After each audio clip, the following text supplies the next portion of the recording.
Let's go on to a theist caller in Minnesota. We're going to talk to Kayla. Kayla, can you hear me okay? Yes, I can. Hello. Hello, how are you? I'm doing well. How are you? Just peachy. I'm excited to talk to you. You sound already like a very kind person, so I'm sure that this will be nothing but a pleasant experience for everyone involved. Thank you. I strive to be open and welcoming as a clinical social worker. So I'm glad that my presence comes across like that, even on the phone. Tremendous bedside manner. Now, what is your question for the two atheists in the room? So my question is, as atheists, how do you guys have a spiritual practice if you do at all? I think about this. I am a theist, but I'm not particularly into organized religion. I would consider myself very much like a God is gray kind of Christian. And I also am a yoga instructor. So I get my spiritual practices from lots of different outlets, and I'm wondering, what do your guys' look like? So essentially the question is, what is our relationship as atheists with spirituality as a practice or a concept, correct? Yes. All right. Well, I'll let Chris start off if Chris is good to go. Yeah. Yeah, sure. I was raised with the idea that all of us are individual spiritual entities or spiritual beings. And in Scientology, those are called thetans. Just to, could be easily called, ghosty Smurfs, and it would have, had the same amount of significance. So that's been the modeling of spirituality from the time, from before I could even think about, big concepts and stuff. So I always default to that direction while fully realizing that spirituality doesn't have to mean that at all. It could be one great grand spirit that we're all little tiny pieces of or something. And, who knows what the model, what that model could even look like. But I don't put a lot of stock in it, because the thing about spirituality is you can't touch it, sense it, feel it, do anything with it. It's just sort of like this ectoplasm out there, like, well, okay, so maybe it exists. If anything, at this point, to get right to the chase, I have spiritual hopes, not spiritual beliefs.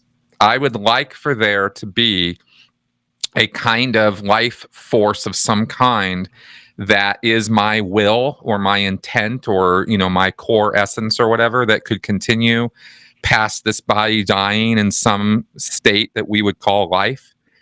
I think that would be awesome. I'd be down for that. I hope that that's that way, but I can't feel strongly enough to actually call it a belief. So I call it a hope. That's what you get from me. Yeah, I would say this one, once again, Chris and I are closer to each other than we are far apart. I similarly would go, it'd be awesome if my consciousness could survive my death. However, from everything we do know at the moment, it appears your consciousness exists in conjunction with your brain, and we know your brain doesn't survive death. And so I don't have any reason to believe my consciousness will, but it would be cool. I hope that when I die, suddenly a game over screen pops on and I'm taking a visor off because I've just been playing an 80-year-long video game somewhere. That'd be awesome. And you know what? That actually has naturalistic explanations. So I also find that to be thousands of times more likely than most afterlife possibilities. But that isn't to say I think it's likely at all. Just that it is, at least it exists within a material and natural possibility, and therefore becomes something that could happen in the future. Therefore, perhaps it could have happened in the past. But I don't believe that actually happened. It would just be awesome. As far as spirituality itself, I think for the most part, people are mistaking natural phenomenon for supernatural phenomenon. And this is coming from a person who has tried most drugs. And you will find that some of your most spiritual experiences seem to happen in conjunction with psychedelic chemicals. And so to me, it's, I brought this up on a past show. One of the things that makes us feel that sense of awe, that sense of wonder, and that sense of connection with things greater than ourselves seems to very clearly be, at least, limitations in our psychology to actually experience and comprehend things that are huge. So, for example, we as humans are barely good at considering scales of time more than a couple of decades. Even though we live for, on average, somewhere around a century each, we can't even really conceptualize a century of time. And so when you start to think about things in thousands of years, and then millions of years, and then billions of years, you have this concept so dramatically larger than what your brain can conceptualize, that it fills you with this feeling of wonder and awe that I think people mistake for spirituality. And you see this, I mean, this is why I have it when I see the universe. I can't conceptualize the size of the universe. I can't even conceptualize the distance between the Earth and the moon, let alone the fact that that is almost nothing compared to any other universal scale. And so these are the things that fill you with awe and wonder. And so when it comes to religion, at the core of religion is this concept of God that is larger than something we can conceptualize. But unlike a lot of these things, like giant buildings, giant scales of time, giant distances, which we can still demonstrate to exist, people are reliant on, it's this greater concept, therefore, because you can't comprehend it, don't even try, it's beyond your understanding. But we don't apply that to other ginormous concepts. And so I don't do that with spirituality or God. Clearly, there is this stuff in my mind happening that is greater than my understanding, and it feels incredible, but it doesn't mean it's actually greater than I am. What is the scientific law? Is it one of the thermodynamics that things can't be greater than the sum of their parts? That's the essential thing. It's not thermodynamics, but somebody. The only thing I can think of is gestalt therapy. Just what? The only thing I could think of was gestalt therapy. Yeah. Oh, gotcha. No, this is more of it might even just be a philosophical concept, because like people talk about, I have brought it up more when talking about food than I have actual scientific concepts, but the idea that something is breaking a law of physics because if you take bread, tomatoes, and milk separately, they're fine, but if you combine them into pizza, they are greater than the sum of their parts. That's where I've invoked this the most. There are emergent properties. Yeah, exactly. Yes. So I guess if I can turn the question back on you, Kayla, when we talk about the mind, we realize how much it is capable of, and that we barely even know how much it is capable of. What is it about your beliefs? What is it about, quote unquote, spirituality that makes you think it needs to exist outside of the mind? And that's a really good question that I still am, fleshing out, because this is a lifelong learning experience. To me, the idea that there is something greater than us, that we had to come from something, and, we can go back really, really far and know where things started with the Big Bang and everything, but what initiated that? And maybe there's an answer outside of God, and I'm open. Well, let me jump in there. Kayla, let me jump in there. When we talk about that, so you're talking about the Big Bang, which can be described in only scientific and natural terms. You don't have to add anything supernatural. But that moment before, we don't know. Why add God instead of just saying we don't know? In fact, wouldn't you worry that if too many people say, let's throw God there, we might never even bother looking for the answer if it exists? No, not necessarily. I think that actually Nancy Pelosi said it really well in a press conference the other day, where she said science is the answer to our prayers. So we can look and we can keep discovering more about the universe, and more about a creator by looking, by searching, by engaging with science. That can be an answer to us. But you just jumped in with the presumption of a creator. Where do we get where do we get the necessity of a creator?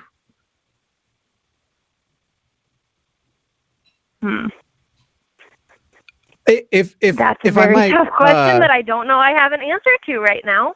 right, and But when we talk about this, and a lot of religious people, we talk about the concept of presupposition. You've added there has to be a creator without the justification of without the justification of the creator's existence. And so I guess that would be the question I'd want to leave with you to ponder, and then maybe call in again later of if you're talking about science is the answer to our prayers. Go ahead.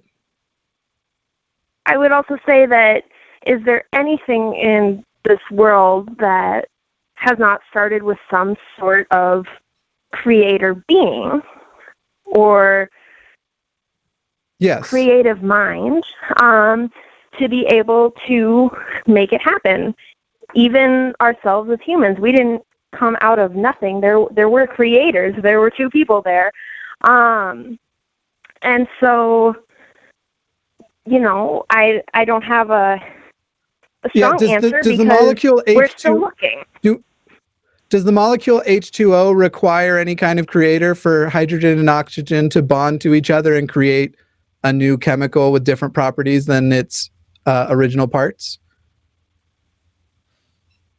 No, but where did those original properties come from? Where did the properties come from? Where did physics come from? Well, no, I mean, I understand where physics come from. But the idea that, I guess it had to come from something.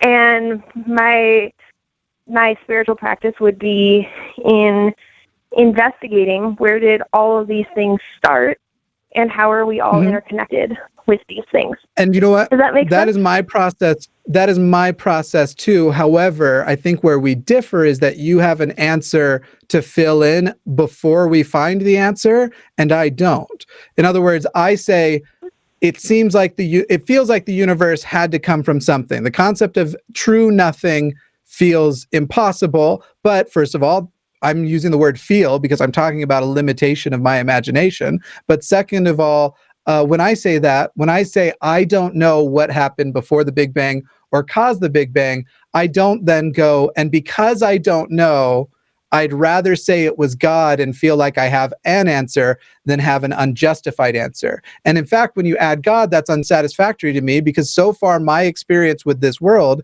is that if you test things, you will come up with a material answer. So I do have this repetitive pattern of things that we used to say were God, like the rain, like the seasons, turning out to not be God, that's the pattern you can actually rely on. And so as far as my own inferences go, I would say it's more logically justifiable to expect that pattern to maintain, that we're going to actually find a non-God answer if any answer can be found at all.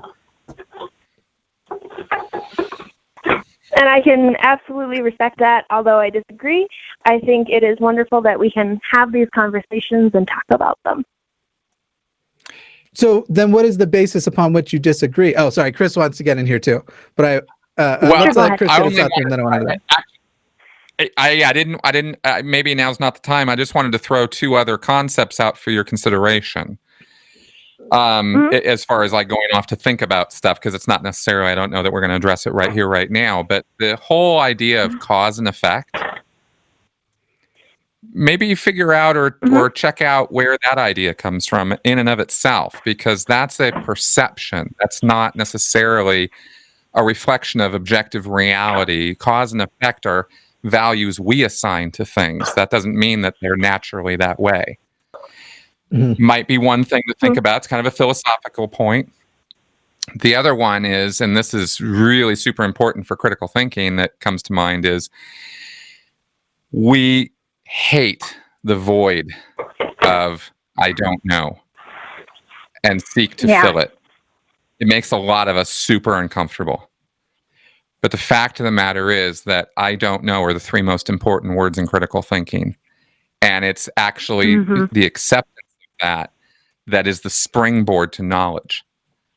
And the reason I stress this is because if you have an answer already and now you're looking for more data to answer that or to prove it or disprove it, you're already locking into a particular perspective or way of looking at things that confirmation bias is automatically going to start locking in answers for you that aren't necessarily, again, a reflection of objective reality if you can broaden the view.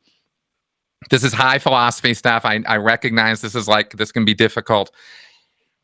It's taken me years just to come up with being able to say these things, but it's important to the process, so I thought I'd throw those out there. Mm-hmm. Kayla, if I can restate my question to you with a little bit more fleshed out then. So I want to talk about, when we talk about just the history of things we ascribe to God, disease, because of in a total ignorance of germs, we didn't understand where disease came from. And so we ascribed it to God, and that was a mistake. The waves on the ocean, because of a total lack of understanding of gravity and an ignorance of gravity, we made a mistake of ascribing that to God. The seasons, because of a total misunderstanding of the shape of the earth and an ignorance of the tilt of the earth, we ascribed that to God, and it was a mistake. Thing after thing after thing we ascribed to God, and it turned out to be a mistake. So when you say you don't agree, upon what basis do you not agree that we should expect believing that the origin of the universe, what is unique about that compared to these other material things that you don't think it is a mistake to start with it was God? That's a very fair question. And I think, again, it does go back to the wanting to know more about the universe and understand the process by which it was created. And I also think that it comes with the idea that you were talking about, where our psychology can't comprehend something that large. I know when I took astronomy in undergrad, it was hard to, when we even put things to scale, like this is the size of the earth, now walk down the hallway, that's how far it is to the moon. That is incredible, and it's still hard to comprehend. And I think that there can be a spiritual being out there that is, hold on, my dog is making a lot of noise in the kitchen. What are you doing? Okay, he's not getting into food. So sorry about that. What? Hold on. Train of thought. That's good. Well, I want to get back to one of the points you had just made about. These things are so big that we can't understand. These things are so big that we can't understand, and that's okay.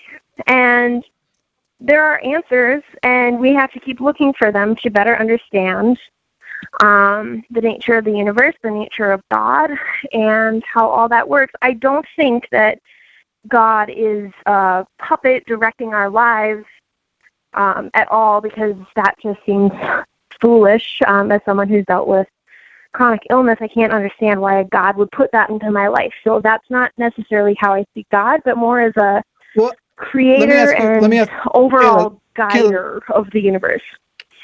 Kayla, let me jump in then on that point. Couldn't it simply just be, if there was a God that was controlling things and you were suffering?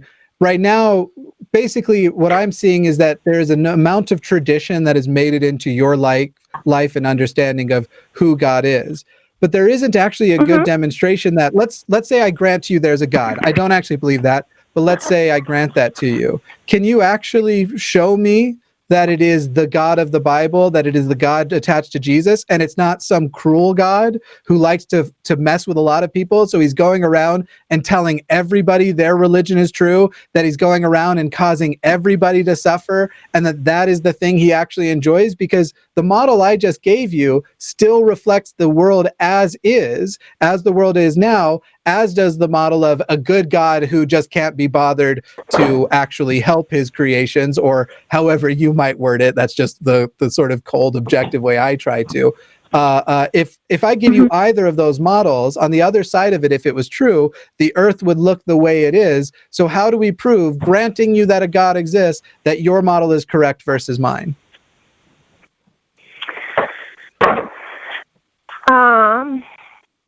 Okay, so the you're getting at the idea that there can be like no one true religion? No, I'm getting at the idea that even if I grant you the existence of this God, you can't actually demonstrate, because you were talking about needing the knowing the nature of God, and you're talking about again, you got into what we were talking about with the presupposition, where you said we should be looking for the nature of God, but that presupposes that God exists. So I said, fine, let's say the God exists. How do we find the nature of that God?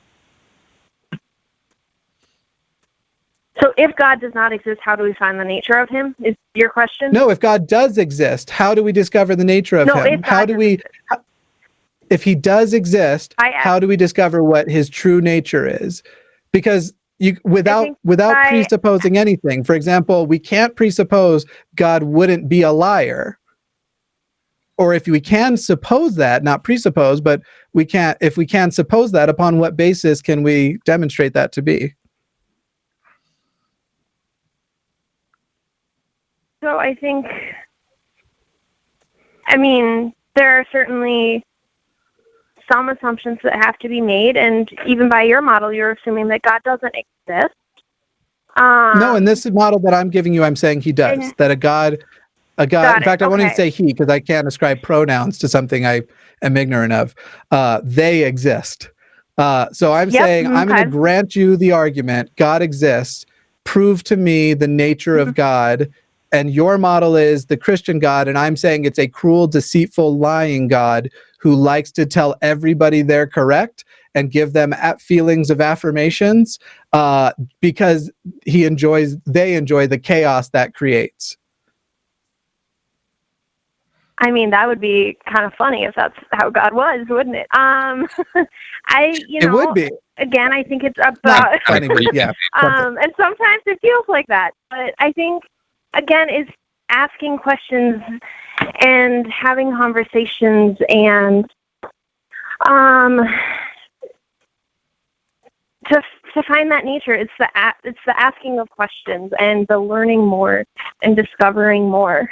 Right, and that's really what I'm asking you is what you discovered and learned that proves the nature of God. Basically, this is just a thought experiment, and so maybe we should close it, because I'm not trying to embarrass you or humiliate you or anything. The thought experiment is this: I think you have a traditional view that you have morphed to work for you on why a God exists, but I don't think you have a fact-based reason to presume or assume that God actually exists. And I think that I was trying to demonstrate beyond that even if I say, okay, you know what, I'm going to grant you the argument God exists, you can't actually even then demonstrate to me on any factual basis that the nature of your God exists as is, versus anything I can just literally make up that fits the same model. It's kind of like how, and I'm not comparing you to flat earthers as in like a derogatory way, I don't mean it like that at all. God, because no.